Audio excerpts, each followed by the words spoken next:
Straight all day.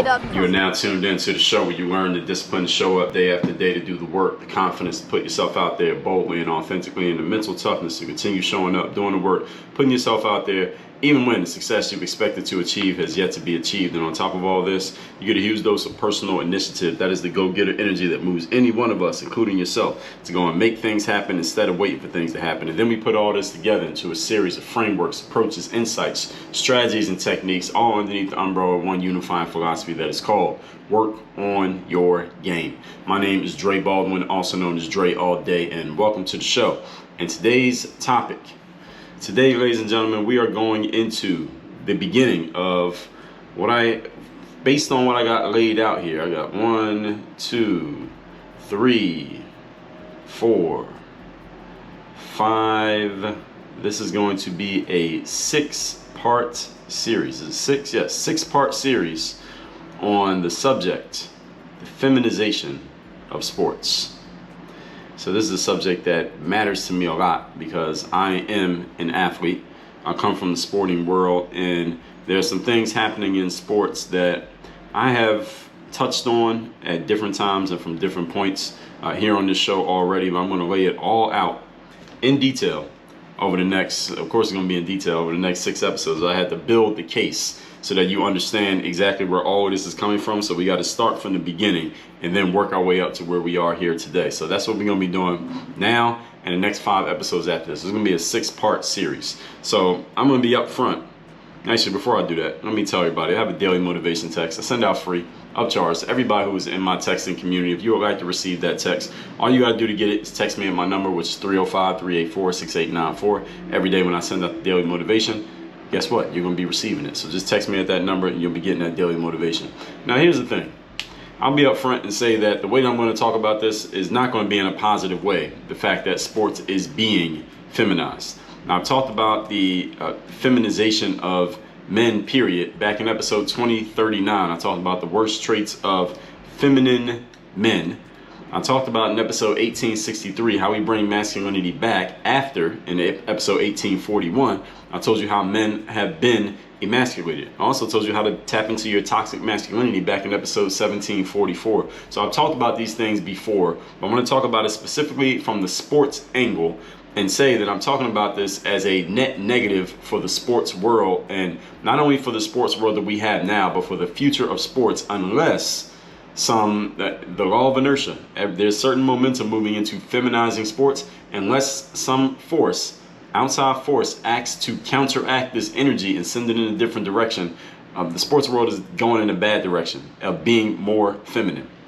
And I want you to understand that what I'm talking about here does not mean I have a problem with women playing sports or women talking about sports or women being interested in sports. That is not what I mean. If you're thinking that way, you are thinking way too shallow. I'm going to go deep and explain this, and you will understand it as we go through these 6 episodes, but it's not that. This applies to both male and female sports when I say sports are being feminized. And if you don't understand what that means, that's breaking your brain a little bit. Just keep listening, and you will as you keep listening and learning. So let's get right into it. Point number 1. Today's topic, once again, is the feminization of sports. This is the first of a 6-part series.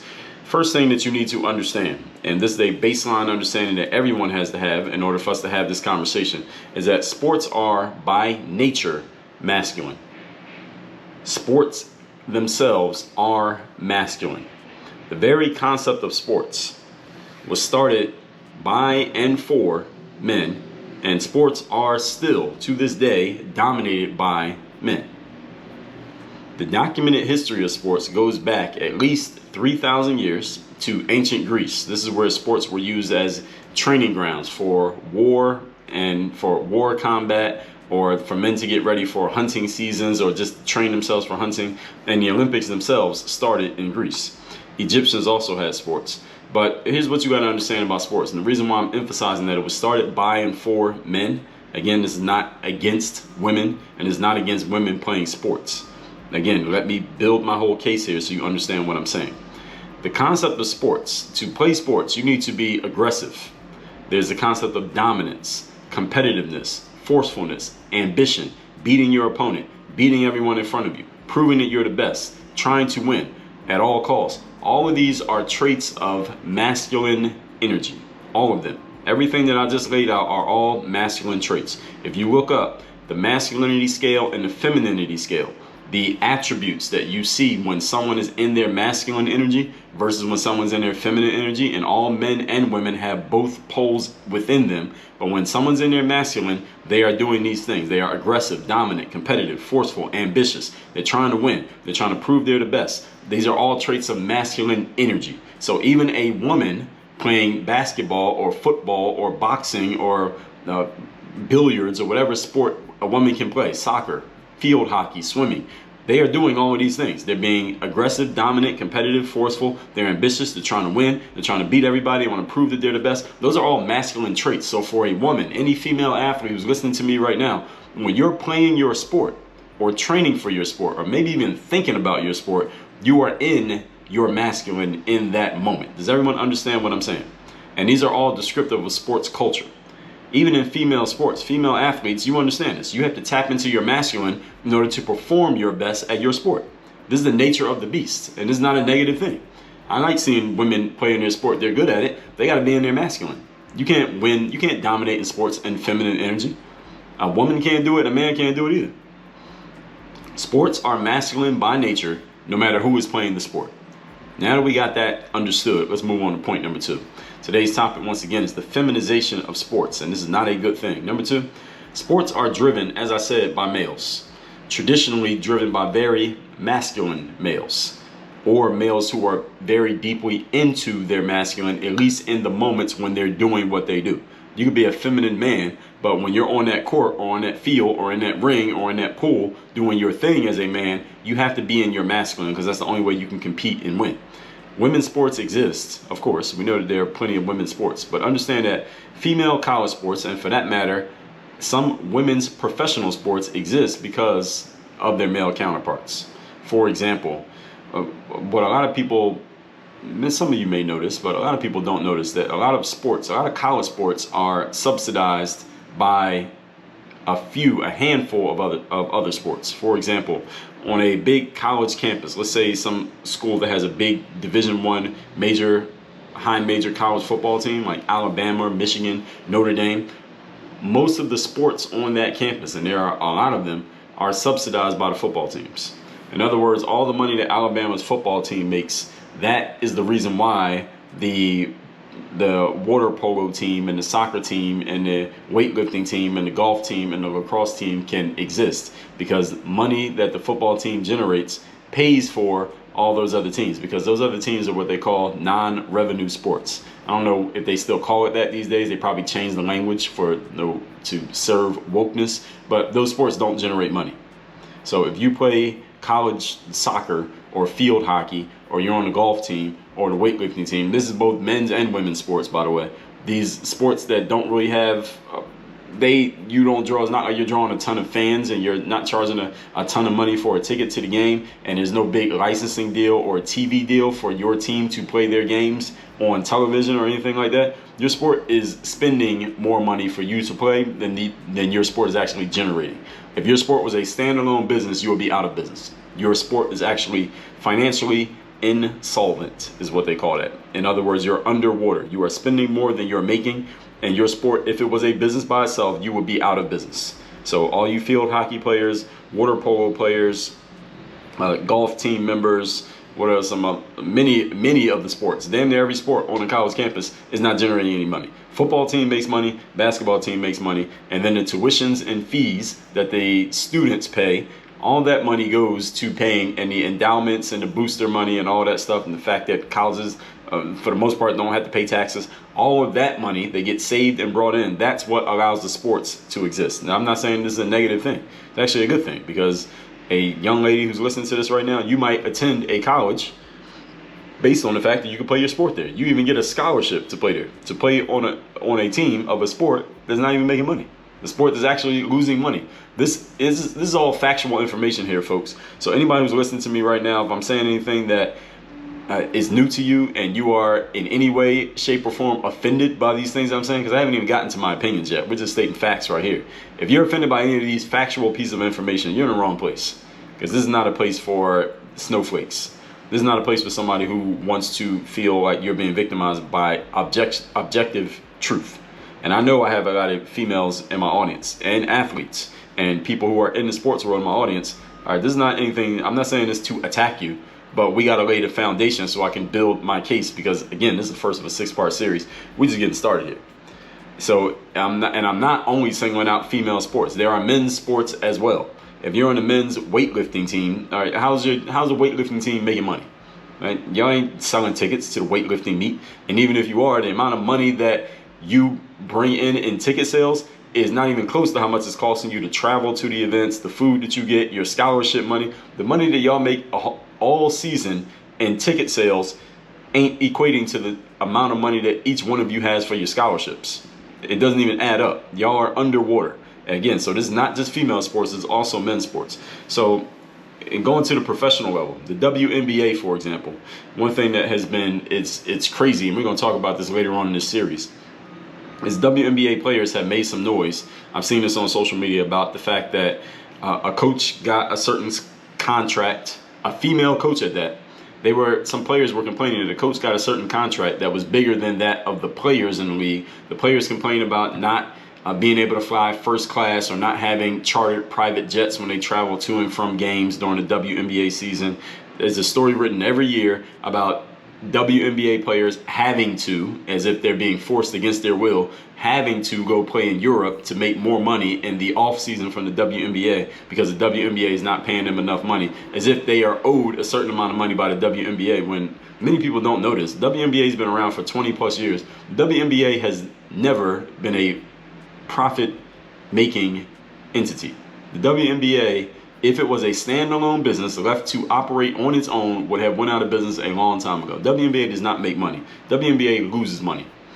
WNBA exists because the NBA takes their profit and they cut off a piece of that money and they give it to the WNBA to exist. WNBA is a loss leader for the NBA. In other words, it's a product that the NBA is okay losing money on because it brings fans in and it makes them look good so that they can sell them the thing that actually makes money, which is the NBA.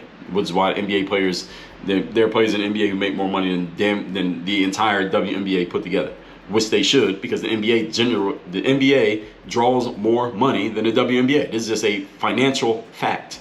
And again, this is not an attack on female sports. If there's a WNBA player listening to this or somebody in their camp, there's not an attack on WNBA. If I got the facts wrong, let me know. My text number is right down below in the show notes. You can let me know if I got any factual information wrong. The WNBA does not make money. WNBA loses money. WNBA players making noise about the fact that they deserve more money or they deserve better hotel rooms or better flights or they should be getting more in salary, or it's terrible that they have to go play in Europe, as if it's some terrible, harsh reality that they have to live with. They have to travel the world to play basketball and get paid $1 million, as if it's some terrible lifestyle that they have to live. Is ridiculous, but this is what wokeness hath wrought. But we're gonna get into that later on in this series. But my point here is a lot of women's sports driven by women players, and women are generally more feminine. They are subsidized by their counterpart male sports. Keep that idea in mind.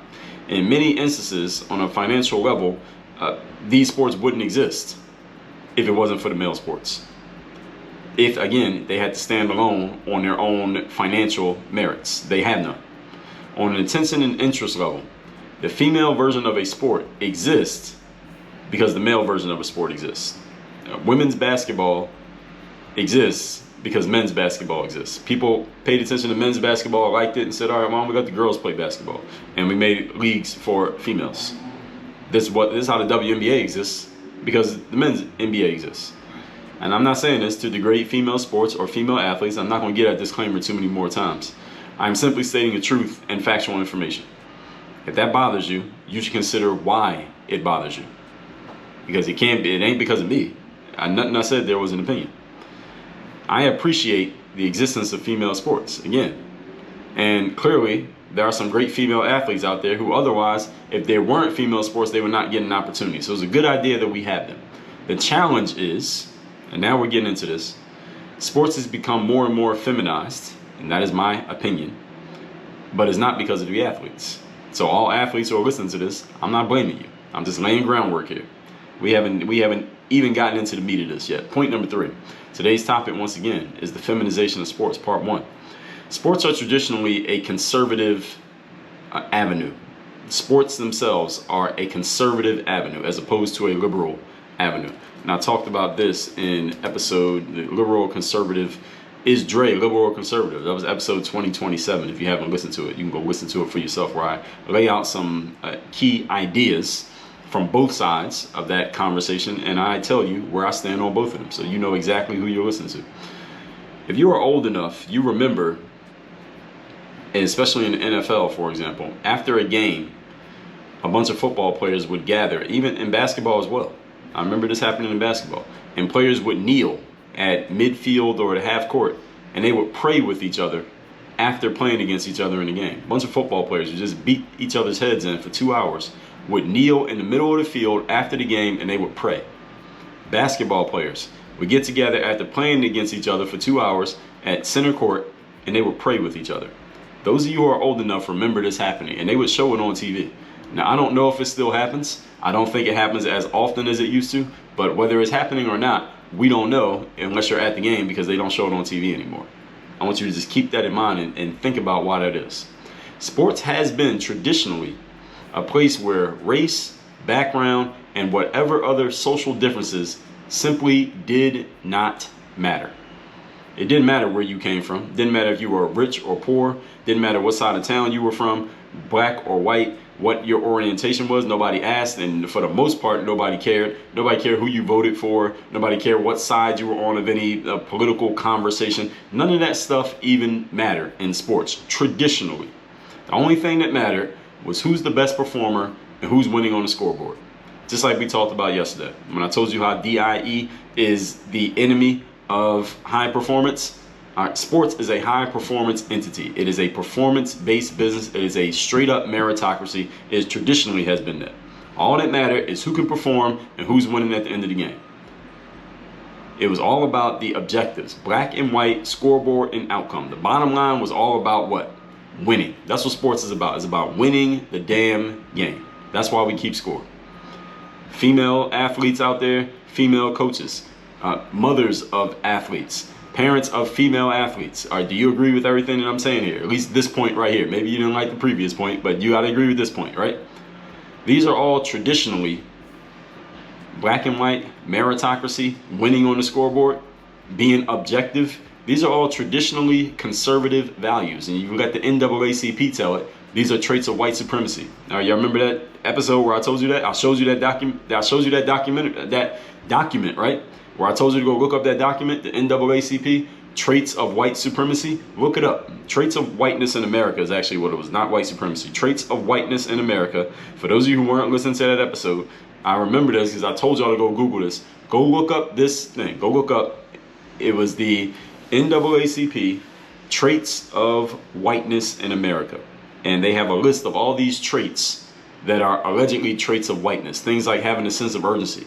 Things like emphasizing being on time. Things like being objective. Things like trying to win. Things like being accurate. They were all laid out as general traits of whiteness. And I remember reading this here on this episode, on this show, in an episode, and saying, well, I must be white.